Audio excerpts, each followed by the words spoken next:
ঘর বাড়ি ছেড়ে ফুলমাসি একদিন হারিয়ে গিয়েছিল।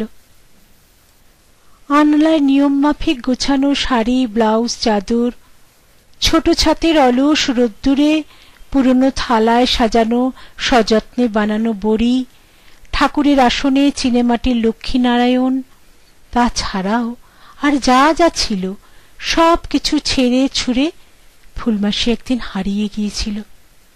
হয়তো গোধূলি আলো চুপিসারে দেখেছিল ঘর ছেড়ে তাকে চলে যেতে, হয়তো দক্ষিণ হাওয়া শেষমেশ সঙ্গে গিয়েছিল কিছু দূর, হয়তো দু একটা পাতা ঝরে পড়া মৃত প্রায় পায়ে ধরেছিল তার যাবার সময়, কিংবা কেউ জানেনি বা দেখেওনি কেউ। ফুলমাসি নিঃশব্দে চলে গিয়েছিল।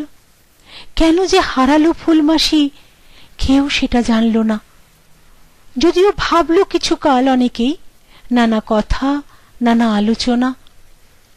আমার মায়ের অ্যালবামে ফুলমাসি আজও ঠিক আছে, সেই যেন কবেকার ভুলে যাওয়া কোন এক দুপুরের রোদে দুটো বেনি টান টান, আধো সাদা ফ্রক পরা, একমুখ খিলখিল হাসি।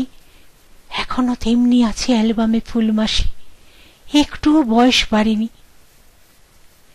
বিয়ের 7 দিন পরে ফুলমাসি জেনেছিল স্বামী তার অমানুষ, বিধবা বৌদির সাথে লালসার 7 পাকে বাঁধা। তারপর ফিরে এসে ফুলমাসি ছিল চুপচাপ, ভাইদের সংসারে নিতান্তই অনাহত বিড়ালের মতো।